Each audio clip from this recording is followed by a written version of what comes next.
اور ہم نے سلیمان کی آزمائش کی اور ان کے تخت پر ایک دھڑ سا ڈال دیا۔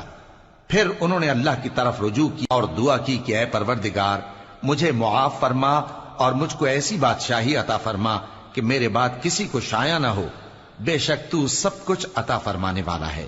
پھر ہم نے ہوا کو ان کے زیر فرمان کر دیا کہ جہاں وہ پہنچنا چاہتے ان کے حکم سے نرم نرم چلنے لگتی، اور جنوں کو بھی ان کے زیر فرمان کیا۔ یہ سب عمارتیں بنانے والے اور غوطہ مارنے والے تھے، اور کچھ دوسروں کو بھی جو زنجیروں میں جکڑے ہوئے تھے۔ ہم نے کہا یہ ہماری بخشش ہے، چاہو تو احسان کرو یا رکھ چھوڑو، تم سے کچھ حساب نہیں ہے، اور بے شک ان کے لیے ہمارے ہاں قرب اور عمدہ ٹھکانہ ہے۔ اور ہمارے بندے ایوب کو یاد کرو جب انہوں نے اپنے رب کو پکارا اور کہا کہ شیطان نے مجھ کو ایذا اور تکلیف دے رکھی ہے۔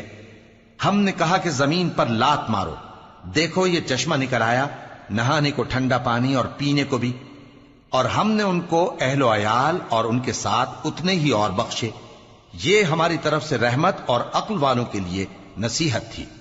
اور ہم نے کہا اپنے ہاتھ میں تنکوں کا ایک مٹھا لو، پھر اس سے مار لو اور قسم نہ توڑو، بے شک ہم نے ان کو ثابت قدم پایا، بہت خوب بندے تھے، بے شک وہ بہت رجوع کرنے والے تھے۔ اور ہم